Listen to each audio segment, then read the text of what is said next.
দিনটি ছিল 21শে জানুয়ারি 2025। আমেরিকাতে আমাদের আসার 1 মাসও তখন পূর্ণ হয়নি। সেদিন জীবনের প্রথম তুষার ঝড় দেখেছিলাম আমরা। সাক্ষী ছিলাম একটি বিরল দৃশ্যের। বিরল দৃশ্য বললাম তার কারণ হলো নিউ অরলিন্সে তুষারপাত প্রায় হয় না বললেই চলে। 2009 সালের ডিসেম্বর মাসে শেষ তুষারপাত হয়েছিল এই জায়গাটিতে। তবে সব থেকে অবাক করার বিষয় হলো সেদিন প্রায় 10 ইঞ্চি বরফ পড়েছিল এখানে। প্রায় 130 বছর পরে এত বেশি পরিমাণ তুষারপাত হয়েছিল।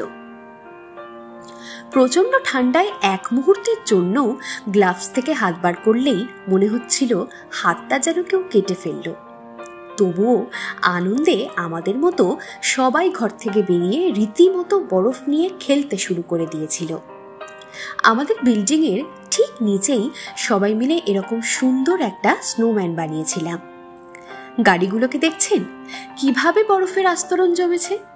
প্রায় 2 দিন এই বরফের আস্তরণ ছিল গাড়িগুলোর উপরে।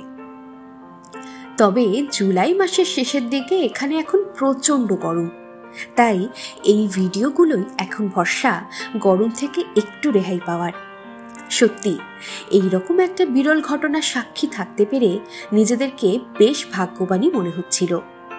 ভিডিওটি ভালো লাগলে লাইক কমেন্ট করে অবশ্যই জানাবেন, এবং হ্যাঁ, ব্লগ বিতান চ্যানেলটিকে সাবস্ক্রাইব করতে ভুলবেন না। ধন্যবাদ।